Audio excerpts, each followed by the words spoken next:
ನಮಸ್ಕಾರ. ಶ್ರೀಕೃಷ್ಣ ಪರಮಾತ್ಮ ಭಗವದ್ಗೀತೆಯಲ್ಲಿ ಒಂದು ಪ್ರಸಂಗದಾಗ ಒಂದು ಮಾತು ಹೇಳ್ತಾನೆ. ಏನಂದ್ರೆ, ಮನುಷ್ಯ ಬರಬೇಕಿದ್ರೂ ಕಾಲಿ ಬರಲ್ಲ, ಹೋಗ್ಬೇಕಿದ್ರೂ ಕಾಲಿ ಹೋಗಲ್ಲ.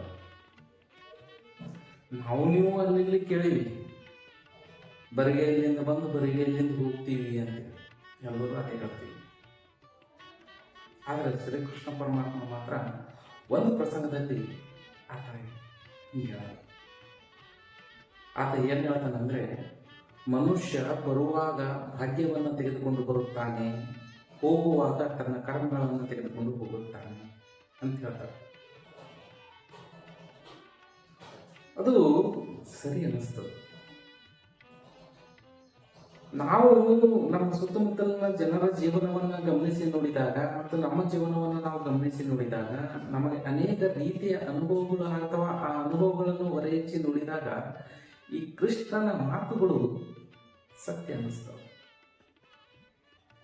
ಶ್ರೀಕೃಷ್ಣ ಪರಮಾತ್ಮ ಹೇಳ್ತಾನ, ನಾವು ಬರುವಾಗ ಕಾಲೇ ಬರಲ್ಲ, ನಮ್ಮ ಭಾಗ್ಯವನ್ನು ತೆಗೆದುಕೊಂಡು ಬರುತ್ತೇವೆ. ಮತ್ತು ನಾವು ಹೋಗ್ಬೇಕಿದ್ರೂ ಖಾಲಿ ಕೈಲಿಂದ ಹೋಗಲ್ಲ, ನಮ್ಮ ಕರ್ಮಗಳನ್ನು ತೆಗೆದುಕೊಂಡು ಹೋಗುತ್ತೇವೆ. ಆ ನಮ್ಮ ಭಾಗ್ಯ ಉತ್ತಮನೋ ಅಧಮನೋ ಚಲೋದೋ ಕೆಟ್ಟದೋ ಅದು ನಂತರ.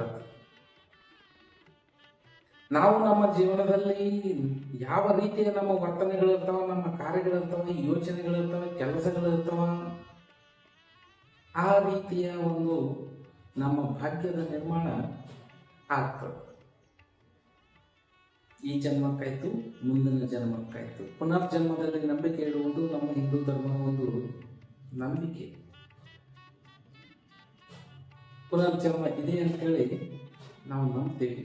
ಗೀತೆಯಲ್ಲಿ ಕೂಡ ಶ್ರೀಕೃಷ್ಣ ಪರಮಾತ್ಮ ಅದನ್ನು ಸಮರ್ಥಿಸುವ ಅನೇಕ ಪ್ರಸಂಗಗಳು ನಾವು ಕಾಣ್ತೀವಿ.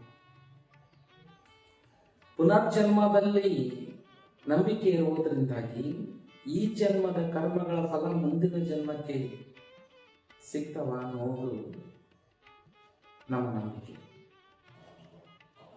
ಈ ಜನ್ಮದ ಉತ್ತಮ ಕರ್ಮದ ಫಲಗಳಿದ್ರೆ ಉತ್ತಮ ಭಾಗ್ಯ ನಮ್ದಾಗಿರ್ತದೆ. ಈ ಜನ್ಮದಲ್ಲಿ ಕೆಟ್ಟ ಕರ್ಮಗಳ ಫಲ ನಮ್ದಾಗಿತ್ತು ಅಂದ್ರೆ ಮುಂದಿನ ಜೀವನದಲ್ಲಿ, ಮುಂದಿನ ಜನ್ಮದಲ್ಲಿ ನಮ್ಮ ಭಾಗ್ಯ ಕೆಟ್ಟದಾಗಿರ್ತದೆ. ಒಂದಿಷ್ಟು ಈ ಜನ್ಮಕ್ಕೂ ಇರ್ತದೆ, ಇಲ್ಲೇ ಅನುಭವಿಸ್ಬೋದು ನಾವು. ಕೆಲವೊಬ್ರು ಏನೇ ಮಾಡಲಿ, ಅವ್ರು ಏನು ಮಾಡಿದ್ರು ಕೆಟ್ಟದಾಗ್ತಿರ್ತದೆ. ಯಾಕಂದ್ರೆ ಹಿಂದಿನ ಜನ್ಮದ ಸಂಚಿತ ಕರ್ಮ ಅಲ್ಲಿ ಕಳ್ಕೊಂಡು ಹೋಗೋಕ್ಕಾಗಿ ಬಂದಿರ್ತಾರ. ಅದಕ್ಕಾಗಿ ಈ ಜನ್ಮದಲ್ಲಿ ಅವ್ರು ಅದೆಷ್ಟೋ ಒಳ್ಳೆ ಕಾರ್ಯಗಳನ್ನು ಮಾಡ್ತಾರ, ಒಳ್ಳೆ ವ್ಯಕ್ತಿಗಳಾಗಿರ್ತಾರ. ಆದರೂ ಕೂಡ ಅವರಿಗೆ ಅನೇಕ ಕಷ್ಟ ನಷ್ಟಗಳು ಎಲ್ಲ ಎದುರಾಗ್ತಿರ್ತವೆ. ಎದುರಾಗುವಂಥ ಸಂದರ್ಭದಲ್ಲಿ ನಾವು ಅಂತೀವಿ, ಎಷ್ಟು ಒಳ್ಳೆ ವ್ಯಕ್ತಿಗೆ ಎಂತ ಕೊಟ್ಟಂತ ಭಗವಂತ ಅಂತೇಳಿ. ಹಿಂದಿನ ಜನ್ಮದಲ್ಲಿ ಮಾಡಿದ ಸಂಚಿತ ಕರ್ಮವನ್ನು ಈ ಜನ್ಮದಲ್ಲಿ ಆತ ಕಳ್ಕೊಕತ್ತಾನ. ಕೂಡಿಯೋದು, ಅದು ಕೂಡಿ ಕರಗಿಸ್ಬೇಕು. ಅದು ಒಳ್ಳೇದಿದ್ರು ಕರಗಬೇಕು, ಕೆಟ್ಟದಿದ್ರು ಕರಗಬೇಕು. ಅದಕ್ಕೆ ಕೆಲವೊಂದು ಸಂದರ್ಭದಾಗ ಏನಾಗ್ತದೆ, ಎಷ್ಟೋ ಕೆಟ್ಟ ಕೆಲಸ ಮಾಡ್ತಿರ್ತಾರೆ ಈ ಜನ್ಮದಲ್ಲಿ. ಹಿಂದಿನ ಜನ್ಮದ ಪುಣ್ಯದ ಫಲ ಇರ್ತದೆ, ಆ ಸಂಚಿತ ಕರ್ಮ ಉತ್ತಮವಾದ ಕರ್ಮದ ಫಲ ಇರ್ತದೆ. ಅದು ಅವ್ರು ಏನು ಮಾಡಿದ್ರು ಒಳ್ಳೇದಾಗ್ತಿರ್ತದೆ. ಕೆಟ್ಟದೇ ಮಾಡ್ತಿರ್ತಾರೆ, ಎಲ್ಲ ಕಡೆ ಕೆಟ್ಟದೇ ಮಾಡ್ತಿರ್ತಾರೆ.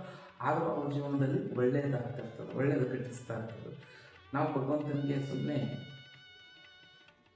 ಬೈತೀವಿ, ಕೆಟ್ಟವ್ರಿಗೆ ಒಳ್ಳೇದು ಮಾಡ್ತಾನೆ, ಒಳ್ಳೆಯವ್ರಿಗೆ ಕೆಟ್ಟದ್ದು ಮಾಡ್ತಾನೆ ಅಂತೇಳಿ. ಇಲ್ಲ, ಆತನ ತಕ್ಕಡಿ ತೂಕ ಕರೆಕ್ಟ್ ಆದವು. ನಮಗೆ ಗೊತ್ತಿಲ್ಲ, ಆತನ ಹಿಂದಿನ ಜನ್ಮದ ಕರ್ಮವನ್ನು ನಾವು ನೋಡಿಲ್ಲ, ಆತನ ಇಡೀ ಜೀವನವನ್ನು ನಾವು ನೋಡಿಲ್ಲ. ಈಗಿನ ಒಂದು ಜೀವನದ ಒಂದು ಭಾಗವನ್ನು ಅಷ್ಟೇ ನಾವು ನೋಡ್ತಾ ಇದ್ದೀವಿ. ನೋಡಿ ಆತನ ಒಳ್ಳೆತನಕ್ಕೆ ಕೆಟ್ಟದಾಗ್ತಾ ಇದೆ, ಆತನ ಕೆಟ್ಟತನಕ್ಕೆ ಒಳ್ಳೇದಾಗ್ತಾ ಇದೆ ಅಂತೇಳಿ ನಿರ್ಣಯ ಸಿಗ್ಬಿಡ್ತೀವಿ. ಸಮಗ್ರವಾದ ದೃಷ್ಟಿಕೋನ ನಮ್ಮಲ್ಲಿ ಇಲ್ಲ. ಇನ್ನು ನಮಗಿರೋದು ಸೀಮಿತ ದೃಷ್ಟಿಕೋನ, ಇಷ್ಟೇ ನಮ್ಗೆ ಕಾಣೋದಿಷ್ಟೇ. ಅದಕ್ಕೆ ನಾವು ನಮ್ಮ ಅಭಿಪ್ರಾಯವನ್ನು ವ್ಯಕ್ತಪಡಿಸ್ತಾ ಇದ್ದೀವಿ. ಅದಕ್ಕಾಗಿ ನಾವು ಉತ್ತಮವಾಗಿ ಇರಬೇಕಂತ ಯಾಕೆ ಹೇಳ್ತಾರೆ ಅಂತ, ನಮ್ಮ ಜೀವನ ಉತ್ತಮ ಆಗ್ತದ ಅನ್ನೋ ಸಲುವಾಗಿ. ಈಗ ನಾವು ಉತ್ತಮ ಕಾರ್ಯಗಳನ್ನು ಮಾಡಿದ್ರೆ, ಉತ್ತಮ ವರ್ತನೆಗಳು ನಮ್ಮಿದ್ರೆ, ಉತ್ತಮ ಆಲೋಚನೆಗಳು ನಮ್ಮಿದ್ರೆ, ಮುಂದೆ ನಮ್ಮ ಜೀವನವೂ ಬಹಳ ಅತ್ಯುತ್ತಮ ಆಗ್ತದ ಅನ್ನೋ ಸಲುವಾಗಿ ಎಲ್ಲ ಧರ್ಮಗಳಲ್ಲಿ ಎಲ್ಲ ಮಹಾತ್ಮರು ತಮ್ಮ ಬೋಧನೆಗಳ ಮೂಲಕ ನಮ್ಗೆ ಎಚ್ಚರಿಸಲಿಕ್ಕೆ ಪ್ರಯತ್ನ ಪಟ್ಟಾರೆ.